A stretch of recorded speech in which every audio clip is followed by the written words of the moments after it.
So, pwede mo pati yung katabi mo, sabi mo, magandang hapon sa iyo. Ayan. Welcome po sa Victory Lukban. I'm Pastor Ron.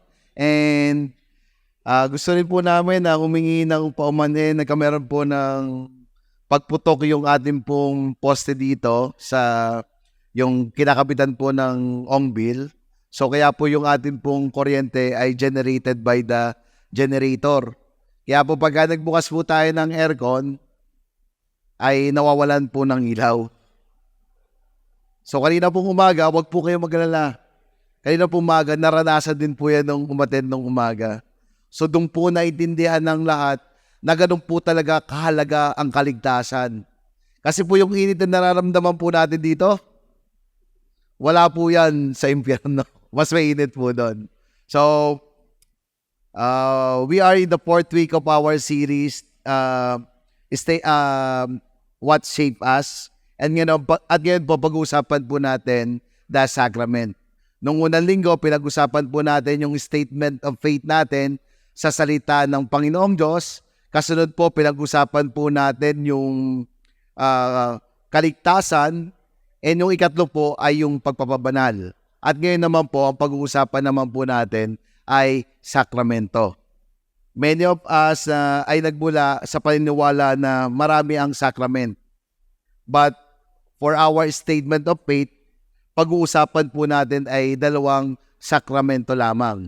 Which is, ito po yung kinukonsider na ito lang po yung sakramento na meron po tayo. Which is baptism and communion. Why? Mamaya po pag-uusapan po natin bakit ito lang po yung dapat na sakramento. Bakit sa iba po, maraming sakramento. At alam naman po natin kung ano po yon. And kalimitan, yung mga sakramento na itinuro po sa atin sa iba, ito daw po ay kailangan natin lapitan. Kailangan po natin gawin. Para ano po? Kailangan natin kainin. Para po ano? Tayo po ay mabawasan ang kasalanan at para po tayo ay maging banal. But today, we will talk about the sacrament of baptism and sacrament of communion na ito po ang paraan naman po o sinasaad na this sacrament is already, we receive the grace of God, and because of this, we inherit already yung kaligtasan o yung grasya ng Panginoong Diyos, which is unmerited favor na ibinigay po sa atin ng Panginoong Diyos. So, para po mas maunawaan natin, inaanyahan ko po ang lahat na tumayo at basahin po natin ang Acts 2, verse 40 to 42. Marami pang ipinahayag si Pedro para patunayan sa kanila ang kanyang sinabi at iniling niya sa kanila, iligtas ninyo ang inyong sarili sa masamang henerasyon na ito. Verse 41, marami ang naniwala sa kanyang mensahe at nagpabautismo agad sila. Nang araw na iyon, mga 3,000 tao ang nadagdag sa mga mananampalataya. Naging masigasig sila sa pag-aaral ng mga itinuturo ng mga apostol at pagtitipon bilang magkakapatid at paghahati-hati ng tinapay at sa pananalangin. Tayo po, ito po ang salita ng Diyos. Tayo po yung manalangin. Panginoon, maraming pong salamat sa 2 sakramento na ituturo mo sa amin ngayon. Dalangin po namin na kung ano po ang aming nasa puso, na ikaw po ay aming maparangalan, ikaw po ay aming i-treasure, ikaw po ay aming i-value, Panginoong Diyos. And we pray, Lord, that we also cherish you, na kung ano po yung aming saloobin, yung aming pagkakaunawa sa ginawa mo sa cross ng Kalbaryo o yung biyayang aming naranasan, dalangin po namin ito rin yung aming inaakto o ginagawa sa panlabas. That the more what we value in our heart, in our mind, ito rin po yung lalabas kung sino kami, Panginoong Diyos. And today, Lord, as we talk about the sacrament, ipaunawa mo sa amin, ano po ba itong baptism at ano po ba itong communion? Tinataas po namin ang aming samot dalangin tanging sa pangalan ng iyong anak na Jesus at ang lahat ay magsabi ng Amen. Sige po, pwede na po tayo maupo. So, Our topic is medyo theological and doctrinal. Kaya nga po, ano ba yung ibig sabihin ng sacrament? The name sacrament is derived from the Latin word sacramentum, which was used in a Latin translation of the Bible. Sacrament as a Christian rite that is believed to have been ordained by Christ and that is held to be means of divine grace to be a sign or a symbol of spiritual reality. So sinasaad po dito na ang sakramento daw po, it is a divine grace or to be a sign of a symbol ng spiritual reality. So ibig sabihin po ang sakramento po, ito po ay nagtatangi ng grasya ng Panginoong Diyos. At ano daw po ito? Ito po yung tinatawag nating baptism and communion. Sabi po ni Saint Augustine in the 15th century, describe a sacrament as an outward and visible sign of inward and invisible grace.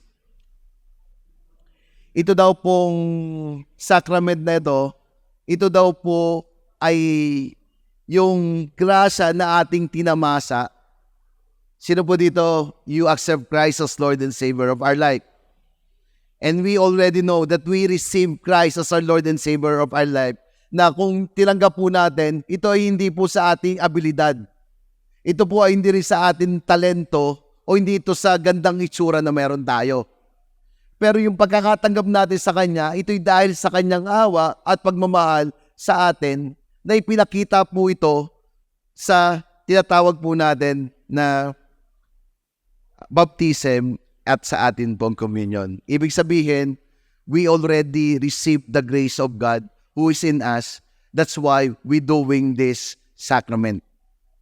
Again, itong sacrament pong ito, kine-carry po nito yung grasya ng Panginoong Diyos. Kaya po natin inaakto yung panglabas na appearance. Tama po ba yun? Siguro mamaya mag-ano tayo dun sa pinag-uusapan natin. How do we know that something is a sacrament? Paano po natin malalaman na ito'y sacrament? It must be a symbolic ritual commanded by Christ Himself. Ito daw po ay hinuman ng ating Panginoong Hesukristo sa po mismo o inakto mismo po ito ng ating Panginoon and confirmed by the command or practice of the apostle. Ito din daw po ay iniakto ng ating mga apostol. The reason why there's are only two sacraments is found in the sacrament themselves. First, together water baptism and communion, they symbolize the whole of our Christian life. So yung ating pong tinatawag na baptism at yung ating pong communion, ito po ay ipinapakita the whole Christian life na meron po tayo. What happened po ba when we do the baptism? What happened ba when we do the communion? Pinapakita po nito o sinisimbolize po nung every time we do the baptism and every time we do the communion, pinapakita po nito, ito po yung buhay na ating pong pagiging Kristiyano. Together, water baptism and communion, they say that our salvation is all because of Him, through Him, by Him, and in Him.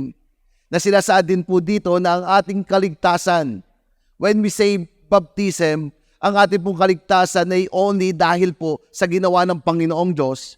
It means yung pag-akto natin sa ating pananampalataya na tayo po yung magpabaptize o magpabaptismo, ibig sabihin po yung pagbabaptismo po natin, hindi po yan, wala pong magagawa yan sa kaligtasan na meron tayo. But, ito po ay pag-obey dahil po tayo ay naniwala na siya po ang pinagmulan ng kaligtasan na meron tayo. And in the same time, the communion, it symbolizes also na it's only the salvation that we have, it's only through Him, by Him, and who He is into us. What we believe shape our tradition and the things we do. Kung ano po yung pinaniniwalaan natin, it will shape the tradition and the things we do. That's why, to all of us, marami pong mababasag na mindset natin ngayon. Kasi when we use the Bible, ito lang po yung pwede natin gawin yung mga bagay na hindi dapat natin gawin yung mga hindi natin gawin yung mga dapat na bagay na hindi na natin ginagawa. Kasi what we believe, it shape us. Tama ba? Nung una po tayong Kristiyano, akala po natin merong swerte. Tama po ba? So, sino dito naniniwala kayo sa malas? Naniniwala kayo sa swerte? So, parang habang tumatagal tayo mga Kristiyano, when we hear the Word of God, wala palang swerte. Ito pala ay blessing ng Panginoong Diyos. Wala palang by chance, but it's only everything is plan of God. And the same thing, sa ating pong pag-uusapan, we will understand ano ba po yung tradition na ginagawa natin na ngayon ay hindi na po natin gagawin because when we understand the sacraments.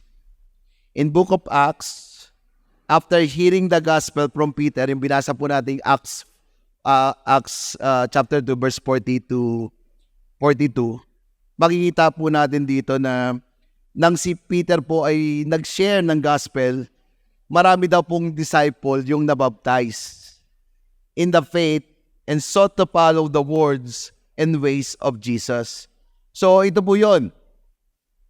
Nung nakarinig ang 3,000, nung sinabi ni Peter na repent and be baptized, 3,000 were added on the church. Sabi ko nga, yung 3,000 na yon sa 2 minutes na pag-preach ni Peter, hindi lang po nila tinanggap si Jesucristo, but they end up to act into their faith dahil tinanggap nila si Kristo at sila ay nagsisi sa kanilang mga kasalanan. Kasunod po nito ay kailangan po nilang magpabautismo. Their devotion was not to earn salvation but as means of grace. Yung akto po na ginawa po nila ay hindi po ito magbibigay ng kaligtasan, but as means of grace. The different means of grace, including sacrament, are not ways by which we receive grace to be saved. Rather, there are channels by which we experience more of God's grace to live out our salvation. So, ibig sabihin po, yung pagpapabautismo po natin, or every time we do the communion, it is not the way to be saved. Kasi alam lang naman natin kung paano tayo maliligtas, di ba? It's only because of Jesus. But ito po ay ginagawa natin at patuloy natin gagawin so that ito yung paraan na mas lalo pa po natin ipamuhay yung grasya na ating na-receive. Nagigets po natin? Yung sacraments po na baptism and communion, hindi po ito ang nagbigay sa atin ng grasya. Pero ito po ay gagawin natin dahil po tayo ay nakatanggap na ng grasya at ito po ang paraan para po ipamuhay natin yung grasya na natanggap natin sa Panginoong Diyos. It means, ito po yung means o ito yung paraan para i-practice po natin yung grasya na ating nasumpungan sa ating Panginoong Jesucristo. Because there's a meaning of baptism and there's a meaning of the communion. Again, sacraments symbolize the grace we have already received, declare our faith, and remind us of the good news. So ngayon naman po, pag-usapan natin, ano ba itong dalawang sakramentong ito? First, the sacrament of water baptism allow us to publicly identify Jesus' death and resurrection. Ang sakramento ng bautismo sa tubig ay nagpapahintulot sa atin na makilala o ipakilala sa publiko ang kamatayan, libing at muling pagkabuhay ni Jesucristo. Romans 6:4, sabi po dito, we were buried therefore with Him by baptism into death. O sa Tagalog, kaya noong binautismuhan tayo, namatay na tayo at inilibing kasama niya. So ibig po sabihin, ang baptismo po ay pinapakita po dito na tayo mismo ay kasama ni Kristo na namatay sa ating pong kasalanan. Paul remind them that their baptism was a baptism into Christ's death. So ganito po yan. Nung tinanggap po natin si Kristo bilang Panginoon at tagapagligtas ng ating buhay, tayo po ay nagsisi sa ating mga kasalanan. And we receive already the grace of God. That's why we are saved. But yung pagpapabautismo po, ito po ay paraan para ipakita natin sa sanlibutan, tayo magpatotoo na tayo po ay ligtas na. So, by identifying with Jesus' death, burial, and resurrection in baptism, we signal our desire to die to sin and live for God. So, yung desire po natin ay mamatay sa ating kasalanan at mamuhay kasama or para sa ating Panginoon. What is the message of water baptism? Baptism signifies the removal of sin and the start of a new life with Christ. So, ganito po yun. During the Victory Weekend, tayo po dito sa nagkakameron po tayo ng baptism. After po nating mag 1-to-1. Sino po dito nagwa 1-to-1 na kayo? Yan. 1-2-3. Hindi nyo alam 1-to-1. So, yung 1-to-1 po, 7 lesson to. It's between one-on-one discipleship po. So, ipapaunawa po sa atin doon yung kaligtasan, yung pagkapanginoon ng ating Panginoong Diyos, yung bautismo, at lahat po yung mga basic teaching po. After po noon, this coming January or February, magkakameron po tayong Victory Weekend.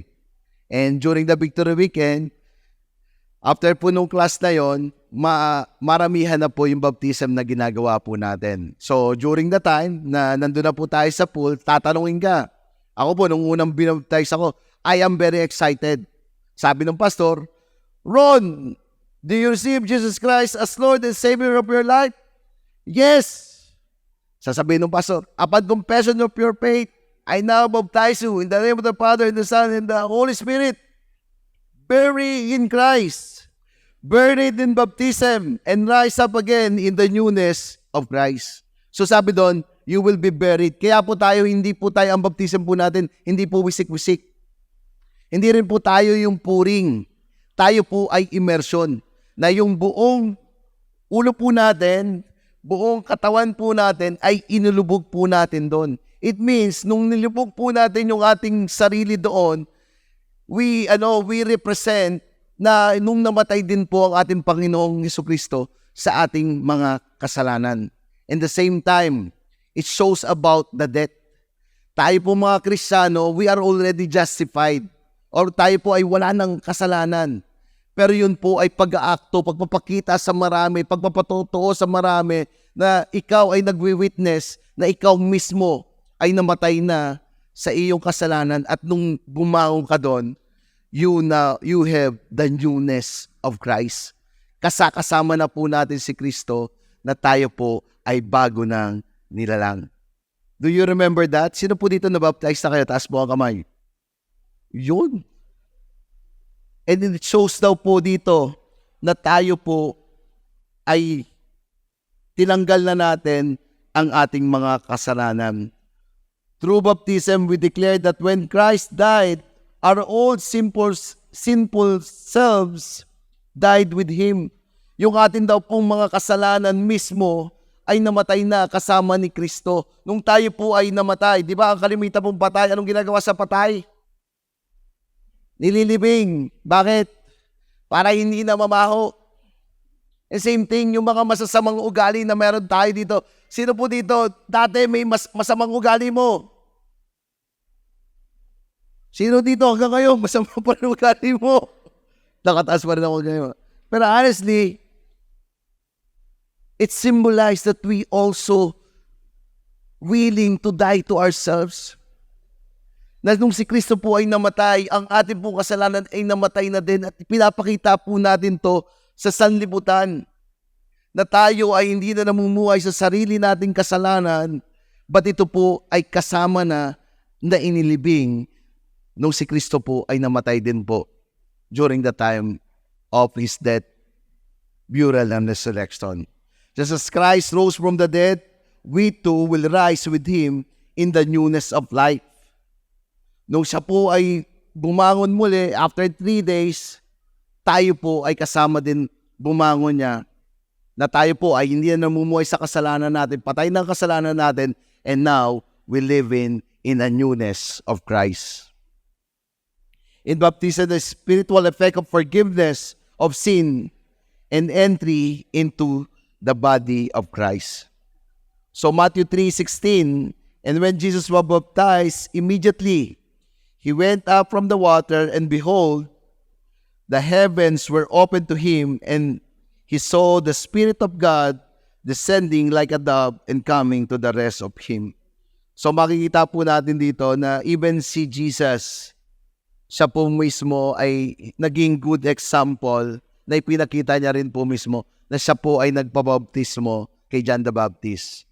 During the time of his baptism, again, the God, the Holy Spirit ay nag-form lang as a dove.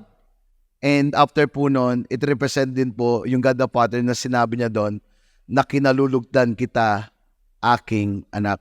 It shows that the Trinity of God. So, there's a command of Christ to make disciples and be baptized them. Matthew 28:19. Go therefore and make disciples of all nations, baptizing them in the name of the Father and the Son and the Holy Spirit. So, hindi lang po inakto to ng Panginoong Diyos, but ito rin po ay inuutos sa Matthew 28:19.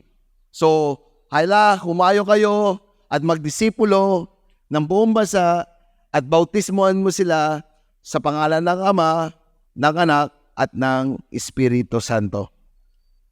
So, again, showing that water baptism is not a personal choice, but a command for believers.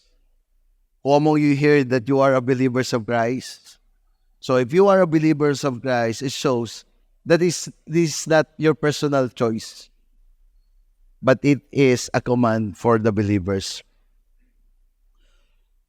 Jesus established the water baptism as an ordinance when we gave the Great Commission. When He gave the Great Commission. Baptism is an act of faith and obedience as we believe the gospel and turn to God. So, ibig po sabihin, kung tayo po ay naniwala po, so it is an act of our faith and obedience as we believe the gospel and turn to God. So, 3 features of baptism. First, we are no longer a slave. Hindi na po tayo alipin. Romans 6:6, we know that our old selves was crucified with Him in order that the body of sin might be brought to nothing, so that we would no longer be a slave of sin. Yung baptism po, pinapakita po doon na hindi na po tayo alipin ng kasalanan. The Bible says, if the Son set you free, you will be free indeed. So, ibig sabihin, nung ikaw ay nagpabautismo, pati yung ating kasalanan ay namatay na po doon. Sino po dito, there's a lot of change na nangyari sa iyo nung naging Kristiyano ka. Taas mo kamay. Yan. Palakpakan naman po natin dahil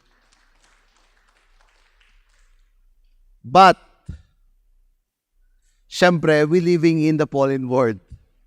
Sino po dito na yung dati mong kasalanan ay patuloy at patuloy pa rin ibinabalik ng enemy? Maybe your problem is emotional. Maybe your problem is immoral. Maybe your problem is about vices or masamang bisyo. Ang enemy po ay nandyan at pinatuloy na binabalik. But the Bible says to us that the one picture of baptism, you are no longer a slave of sin. Hindi na po tayo alipin ng kasalanan, pero dahil nasa atin na po ang ating Panginoong Jesus, tayo po ay malaya na sa kasalanan na meron po tayo. But the enemy is there, na nililito po tayo. Pero now, you can say to the enemy, I am no longer a slave of you. Second, our identification with Christ. Baptism them identify us with Christ's death on the cross and His resurrection into a new life. So dahil po ang baptism, hindi lang po namatay ang ating kasalanan, but kasama po natin si Kristo na namuhay sa Kanyang identity. So that your identity before is not your identity ngayon. Totoo po, iba na yung identity na meron ka. The identity na meron po tayo is the identity of Christ. Kasama po niya tayong nabuhay, and our identity is with Christ. This identification is not only with Christ, but also in the name of the Father and the Holy Spirit. So nung tayo buried in baptism and rise up again in the newness of Christ. So ibig sabihin, kung sino po si Kristo na walang bahid ng kasalanan, banal, blameless, same thing to us. The baptism represent to us na tayo po, nung tinanggap natin si Kristo, wala na po tayong kasalanan. Every time God the Father look into us, hindi niya po nakikita yung dati nating sarili. Hindi niya nila nakikita yung dating Ron na makasalanan.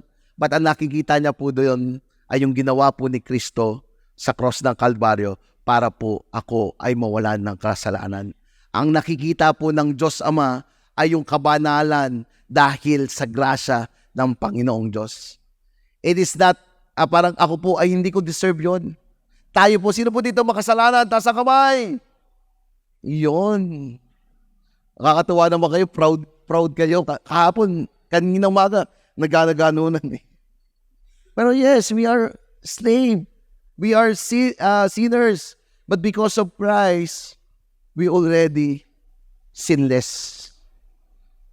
Kumbaga dati, sinless pala yun yung... Pero now, you are sinless. We are all sinless. Kaya nga sabi ko, pwede nyo tawagin yung katabi nyo kung yan ay lalaki, yan ay si Santo Papa. Yung babae, Santo Mama. Wala yung bahid na kasalanan. And sabi dito, not only that, hindi lang po si Kristo yung namuhay sa atin, but God the Father and God the Holy Spirit.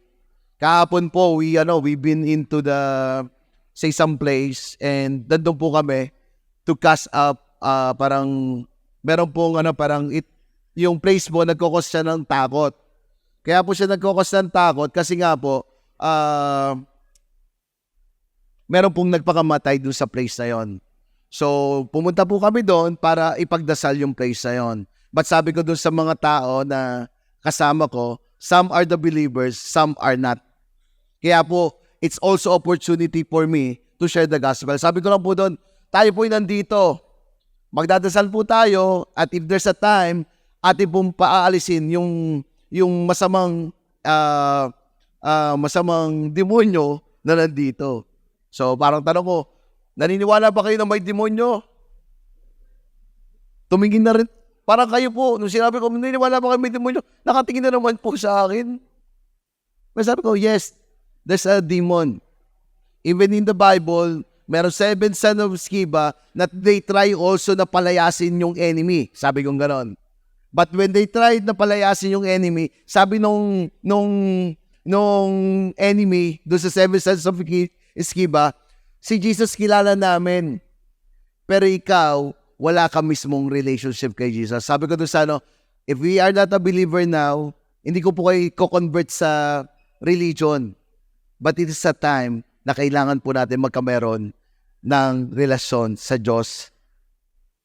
Again, we will end up in prayer that they accept Jesus Christ as Lord and Savior of their life. So, dun na po pumasok yung encouragement ko. When we accept Christ as Lord and Savior of our life, we already born again. The God, the Holy Spirit, is living in us already. We have, parang greater is He who's living in us than He who is in the world.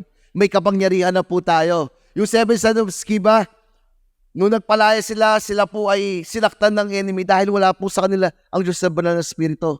But now, because you accept Christ as Lord and Savior of your life, the God, the Holy Spirit is already living in us today. Alam nyo, yung mga enemy, hindi nila po pwede tayong saktan today. But tayo po mismo, in the presence of God in us, we can say to the enemy, get out. Kita ko po yung mga mata, talagang, And this is what happened also in baptism. The identity na meron po tayo, God the Holy Spirit, God the Father, and God the Son is in us. Water baptism is an outward sign of an inward experience. When we do the baptism, we already know that we are saved. Hindi po tayo magpapabautismo dahil tayo po ay kailangang maligtas. But alam po mismo na ikaw ay ligtas na. Kaya po wala po tayong binabautismuhan ng mga bata. Parang pinakambata ko noon na baptize parang 8 years old. Pero pagka tinanong mo siya, she already know who Jesus Christ, kung ano yung ginawa ni Yesu Cristo. Yung akin pong older son, yung daughter ko po, tumaga po siya parang 6 years old. Sabi niya, anak, did you accept Jesus Christ, Lord and Savior of your life? Yes, Daddy. If you die today, where are you going? Daddy, in heaven. After po nun, umiyak na siya. Akala ko, sabi ko, ba't ka umiyak, anak? Akala ko napupuspos ng banal na spirit. Sabi niya, Daddy, ayaw ko po kayong mag-iwan. Ayaw ko pumunta sa langit. So, anong ibig ko po sabihin? When we already know Christ as Lord and Savior of our life, it will end up po na tayo po ay magpapabautismo. Our hope of the resurrection. The number 3 po, it also our hope for our glorified body. Water baptism is not speak on what Jesus did on the cross. It's not only speak what Jesus Christ did on the cross and at the empty tomb. Hindi lang po sa nangyari sa cross, but what happened din po, yung tomb po ay totally nawala po ang katawan ng ating Panginoong Jesucristo. There's a lot of lies na sinasabi, hindi naman nag-resurrect yung body ni Jesus, ninakaw lang yan ng mga kanyang disipulo. Alam mo ba't may mga ganon na kabulaanan? Para paniwalaan na hindi totally na nag-resurrect si Jesus. Bakit? Ay kasi pagka napaniwala nila yung mga tao, again, wala pong silbi yung pagkamatay ni Jesucristo kung hindi po siya nabuhay muli. It shows that there's a power when He rose again after His death. Paano mo mailalabas ang may nanakaw ng mga disipulo si Jesus? Ay yung mga disipulo, mga fishermen to. Ay yung mga nagbabantay doon, mga Romano Empire yun. Kumbaga parang mga warrior talaga yon. Sanay po sila. Pero pinapalabas po nila na hindi sila natakot nung nakita nila yung angel. Parang gano'n lang yun .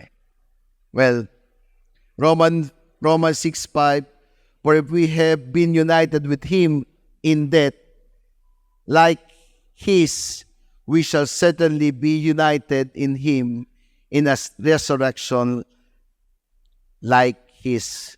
Now we have died with Christ, we believe that we also live with him. This fallen world is not our home, as surely as those being baptized will rise up out of the water. So, ito pong fallen world, hindi po ito ang ating tahanan talaga. Darating po yung time, in the time of ours, makakapiling po natin ang Diyos Ama at ang Diyos Anak sa langit po. We have the hope. It means we have the hope of resurrection. Baptism reminds us that the death doesn't have the final word. What baptism reminds us, the certainty that we will experience the resurrection. So what are the personal challenge? As a believers, we participate in water baptism publicly.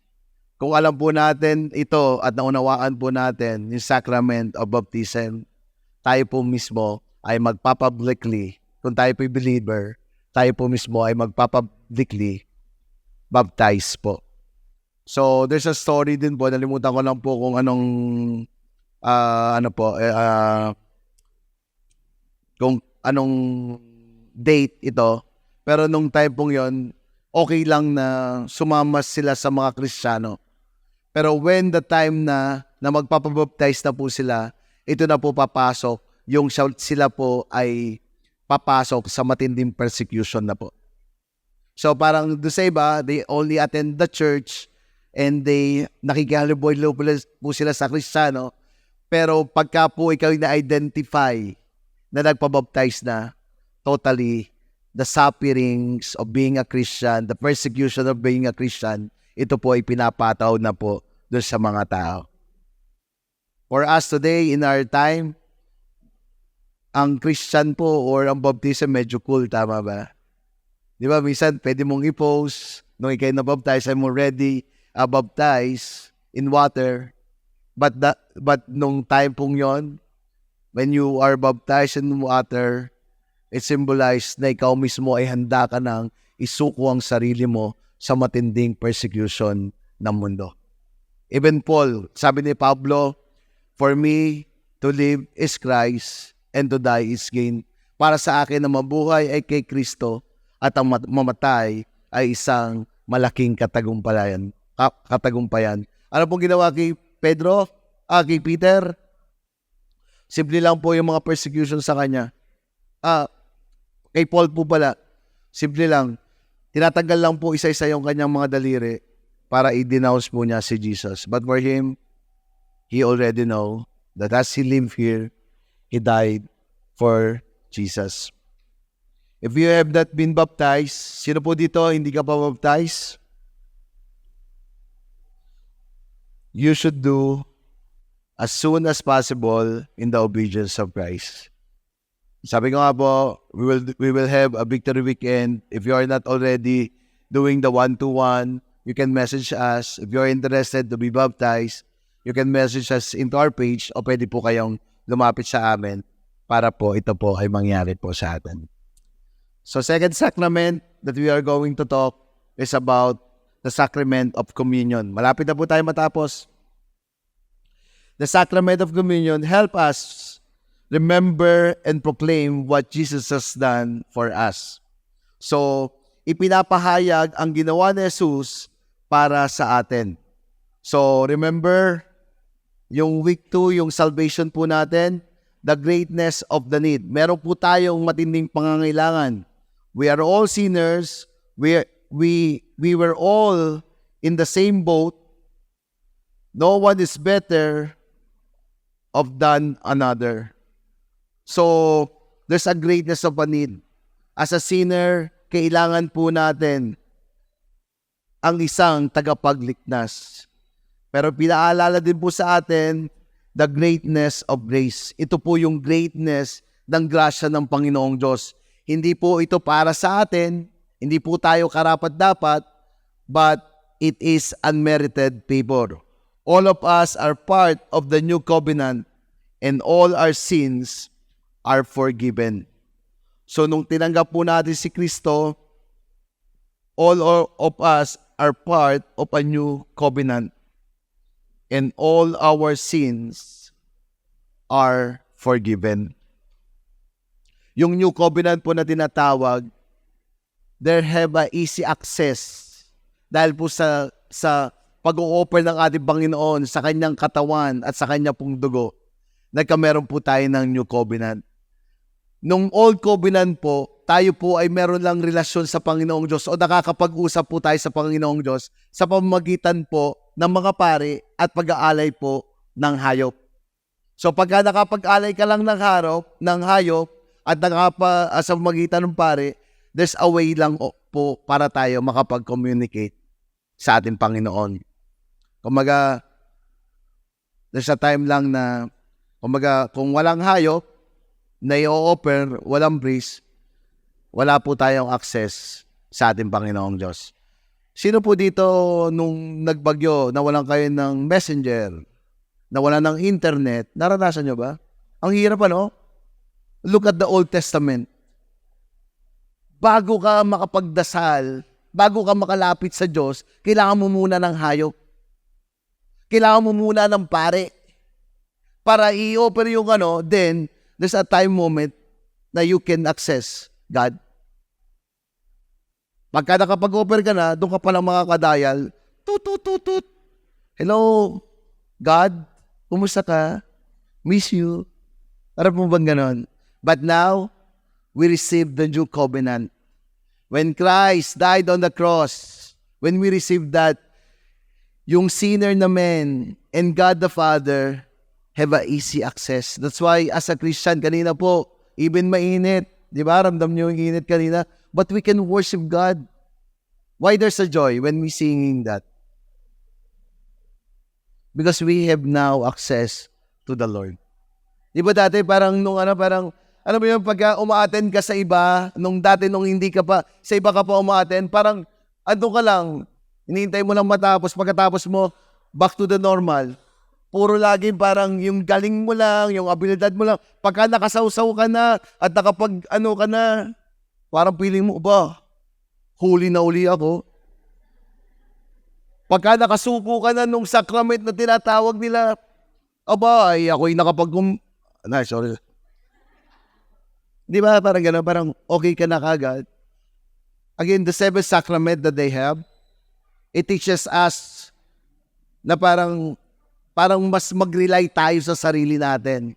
But this communion, this baptism, sinasaad po dito na dapat tayo nagre-rely sa grasya ng Panginoon Diyos. As we understand this, ito yung paraan natin na inaalala natin kung ano yung ginawa ang grasya ng Panginoong Diyos para po tayo ay bumalik kung sino po tayo, the identity of who we are in Christ and the way how we live as a Christian.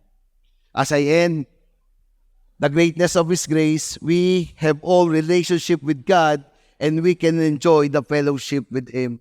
Now, when we attend the church, when we sing song, when we pray, when we live, parang we enjoy. Ngayon, pagka gumagawa tayo mabuti, na-enjoy na natin. Ngayon, pagka sumusunod tayo, na-enjoy na natin. Ngayon, pagka hinahambol natin yung sarili natin sa Panginoong Diyos, na-enjoy na natin. Even forgiving other person, di ba? It's an act of worship and it shows that we have a relationship with God. So what also the greatness of His grace, we are all have the hope of eternal life and resurrection from the dead. Ito po yung kagandahan nun. Ang buhay po natin dito sa mundong ibabaw ay pansamantala lamang. After death, ito po ang simula pa lamang ng ating bagong buhay. Again, sino po dito naiinitan? Patikim pa lang po yan sa impyerno. Pero sure po ako, when we accept Christ, there is waiting for us heaven with Him. We will more enjoy praising Him. We will more enjoy worshiping Him. and having Him in us. So the greatness of the cause, again, Jesus gave His body and shed His blood for the purchase of this for us. Yung greatness grace po, meron po siyang greatness cause. And what is the greatness cause? Si Jesus po ay binigay niya ang kanyang katawan and yung kanyang blood to purchase all of this for us. Kaya po, every time we look at the cross, ano po nangyari po bago mangyari yung cross? Pinasan niya po yung cross ng Kalbaryo na sobrang bigat. Kaya po si Jesus, hindi po si Jesus payatin ha. Si Jesus po, macho po yun, macho. Kasi kaya niya pong buhatin yung cross. Yung cross po, katulad po ito ng simbigat ng isang puno. At ganun po niya binubuhat yun. At hindi lang po yun. Habang binubuhat po niya yun, yung katawan niya ay hinahagupit. Para po saan po yun? Para sa mga kasalanan natin. Nagay sino sinner dito? Yun, yung body po niya. There's a cause. Yung pagputong po sa kanya ng tinik. Di ba? Grabe yun. Para sa kasinungalingan na ginawa mo. Parang gano'n. Not only that, yung body, yung kanyang mukha, di ba, dinuraan. Sabi ko nga, kung ako si Jesus, baka hindi na ako nakapagtimpi, bumangon na ako doon, talagang laban na. Pero, He is willing to give His body for all of us. The shed of His blood. Bakit po si Jesus ay namatay po kagad? Di ba po yun yung dalawang makasalanan at si Jesus. Si Jesus po ay namatay po kagad para mapatunayan po yung prophecy noon na yung ating pong Messiah ay hindi po babasagin ng tuhod at ang kanya pong dugo ay mag-shed for the forgiveness of our sin. That time po yun, namatay na po si Jesus, pero yung kanya pong mga kasama hindi. Kaya po binasag yung ganito po ng kanyang kasama para po mamatay. Kasi po pagka nakapako ka po sa cross, ang tendency po nun, hindi ka makahinga. So parang gaganyan ka. So pagka meron kang papa na itataas mong gano'n, so ikaw nakakahinga ka pa, nahaba pa yung buhay mo. Ang gagawin ng mga barbaric na mga Roma Emperor, babasagin yan para ikaw ay hindi na makahinga hanggang sa mamatay ka na doon sa Pero si Jesus po, hindi po siya umabot sa ganun na Kasi po, nakaprophesy po yon na ang ipapako ang kukuha ng ating mga kasalanan ay ni isang parte ng buto ay hindi mababasag. In the same time, His blood will be shed for the forgiveness of our sin. Ganun po kabarbarik ang mga Romano Empero. Kaya po yung pagtusok po dito sa ni Jesus, sobrang wari ko magaling na matador yung mga yon. Kasi po yung pagsirit ng blood niya, it shows that we have the forgiveness of sin. And that's why His body represent the bread na we are going to take ngayon, and yung blood po niya, every time we drink, it shows His grace, His mercy to all of us. As I end, the greatness of cause, He paid the ultimate cost to purchase all the benefits of salvation for us. Yung cost pong yon, yung kanyang katawan, yung kanyang blood, ito po ang pinambayad para po yung benefits of salvation ay atin pong ma-inherit. Sino po dito, you appreciate the salvation now? Sabi ng iba, paano kayo maliligtas? Tinanggap mo lang si Jesus, nanampalataya ka na, maliligtas ka na. Hindi na kayo gagawa ng mabuti. It starts when we accept Christ as Lord and Savior of our life. And the goodness, it will be overflow to us. Last, 1 Corinthians 11:24-26. And when He had given thanks, He broke it and said, "This is my body, which is for you. Do this in remembrance of me. In the same way, also he took the cup after supper, saying, This cup is the new covenant in my blood. Do this as often you drink in remembrance of me. For as often you eat this bread and drink the cup, you proclaim the Lord's death until He comes. Communion is a sacrament whereby believers corporately remember and participate in Christ's sacrifice. So, sinasaad po dito na yung communion po o itong communion is the sacrament where believers corporately remember the sacrifice of Christ. Kaya po when we do the communion, hindi po isa-isa na sinusubukan po tayo. Corporately or community na ginagawa po natin to in remembrance in Christ. Sacrifice of Christ. Honestly, nung binabasa ko po ito, bago ko matapos, may issue po ng idol banquets.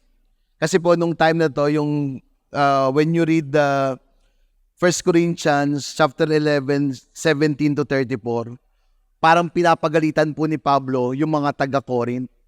Parang sinasaad niya dito, ina-address niya dito yung the differences in church. So parang as a body of Christ, we have a lot of differences. Tingnan mo yung katabi mo. Natutuwa ka ba dahil hindi kayo magkatulad? O natutuwa ka dahil hindi kayo magkamuka? So parang sinasabi ni Apostle Pablo, bakit kayo ay may pagkakaiba-iba? Then again, in-address niya rin dito, meron kayong self-will. Kanya-kanya kayo na ito ay nagkokos ng division. Tapos sabi niya pa dito, it cause destructive to congregation and can cause division. Kumbaga, natural lang po na tayo po bilang mga Kristiyano ay pwede po tayong ma-hurt sa simbahan. Pero if you choose this as a congregation, sabi ni Pablo, hindi pwede tayong magkanya-kanya. Hindi pwede tayong magsari-sarili. But we are a community that we helping together. Bakit? Yung verse 17, 18, 19, I think in-address na doon. Yung iba sa inyo, busog na busog. Sabi gano'n ni Pablo, yung iba sa inyo, bundat na bundat, kainom. Hindi ko alam, milk tea, kape, or ano man. Pero yung iba yung kasama sa church, nagugutom, nineglect nyo. Parang inaano ni Paul dito, as a community of believers, we are united in Christ. Look what Christ did. He offered Himself as a living sacrifice, His body, His blood to all of us. So for us, kaya niya in-address to. In-address niya yung body niya, in-offer niya. So para tayong mga Kristiyano ay ganoon din na tayo ay magkaisa. Believers recognize and confess their unity with a fellow believers in Christ. When Paul addressed it, naintindihan ng mga believers doon na kailangan pala ng bawat isa na magkaisa.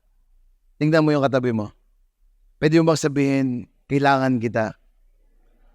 Kailangan kita. We need fellowship. What do you mean pagka-fellowship po?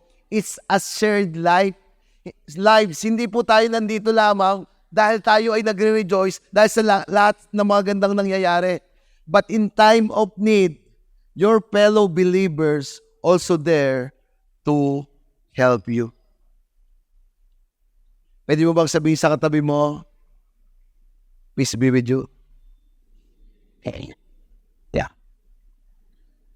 Yung peace be with you po, hindi po ako gumaya lang sa iba.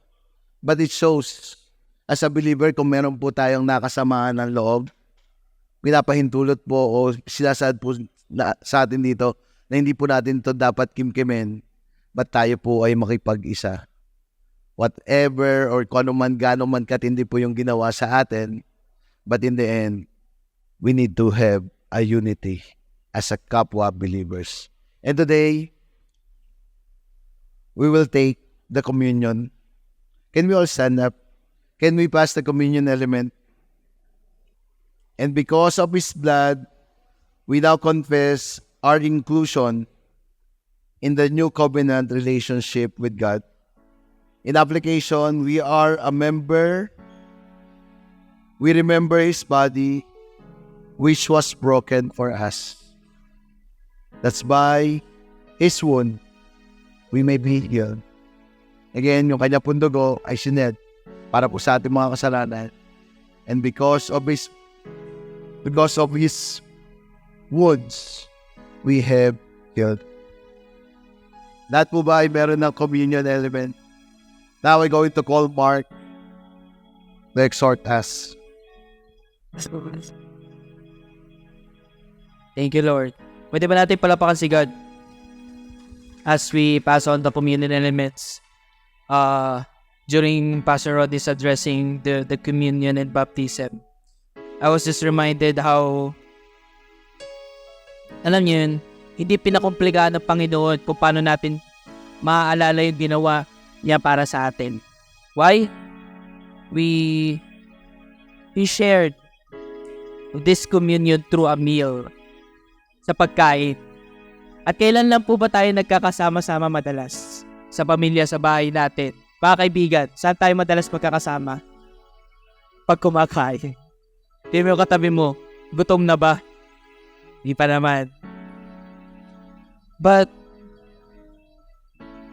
thank you, Lord, for truly, Lord, that through this sacrament of communion, we remember, God, what you have done to us. That's why before we partake this bread and this cup, let's remember why we do this and why we do this so. First, why we do communion is because we commemorate what God has done on the cross for us. Namatay po si Jesus sa krus para pagbayaran po ang kasalanan natin. At yun nga pong sinasabi ni Pastor Rod kanina, yung pagtusok sa Kanya dito at yung pagtanak ng dugo ay pagpapatunay na tayo po ay Kanya nang pinatawad sa ating mga kasalanan. At the same time, God called us to participate. What do we mean? We participate. Every time that we do our communion, we remember that we are no longer a slave of sin. Kung namatay po si Kristo dahil sa kasalanan natin, tayo rin po, ay sinasabi natin sa sarili natin, tayo ay patay na sa kasalanan. Sin has no longer power in us. Church. Kaya sabihin mo sa sarili mo, you are victorious.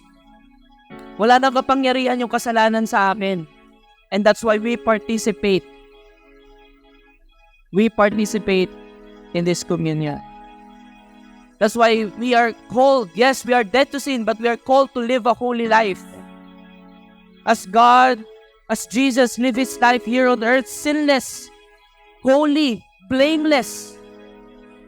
Alam ko, mahirap kapatid, pero ito yung panawagan sa atin ng Panginoon na dapat nating ipamuhay. At the same time, we are called to recognize He has done for us. To recognize that we are now part of this family. Look at the one who is beside you right now. Sabi mo, kapamilya ka, kapatid, kapuso, ano pa? We are family. We are, the head of this church is Christ only, and we are the body of Christ. That's why when we do communion, we recognize ourselves that we are part of His family. You are His sons and daughters. Diba? We remember our relationship with God, but at the same time, we remember our relationship with one another. That's why it's a communion. Jesus did not partake the bread and the cup alone. He partake it with His disciples. And at the same time, here's what we're going to do. As a church, we're going to do this. Let me share to you the word. 1 Corinthians chapter 11, verse 23 to 24. For I received from the Lord what I also passed on to you, The Lord Jesus, on the night he was betrayed, took bread, and we had given thanks. He broke it and said, "This is my body, which is for you. Do this in remembrance of me." Church, this is the body of Christ broken for us. And let our response be, thanks be to God. Now let's partake the bread.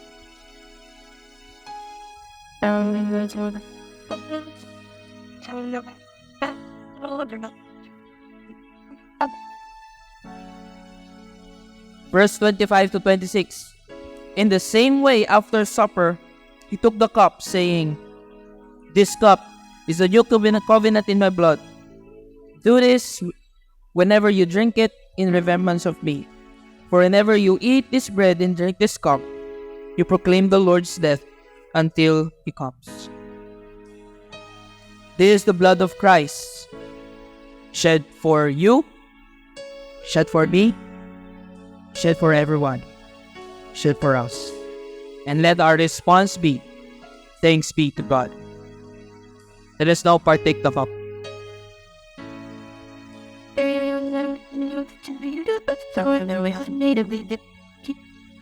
Can we raise our hand as a sign of surrender as we continue to worship God? Let us just pray. Lord, thank you, God, today. For truly, Lord, when it's the end of the line for us, when we are lost, God, you saved us. Sino ba naman kami, God? We don't deserve this. We are unworthy, God, yet you still chose to love us. You chose to love us, Lord, despite of the situations we are in, God. And that's why we thank you, God. For we now be reminded, oh Lord, the first time, Lord, that you saved us from our sin. You saved us, Lord God, from the time moment, God, that we are so down. Wala na kami pagkahawakan, pagkakapitan. And yet, God, you showed yourself, God, saving us, God. That's why, Lord, every time that we go through challenges, Panginoon, we pray, God, that miracle upon miracle will happen to each and every one of us, God. Lord, kung ikaw nga nabuhay ka 3 days later, after you died and be buried, Lord, we believe, God.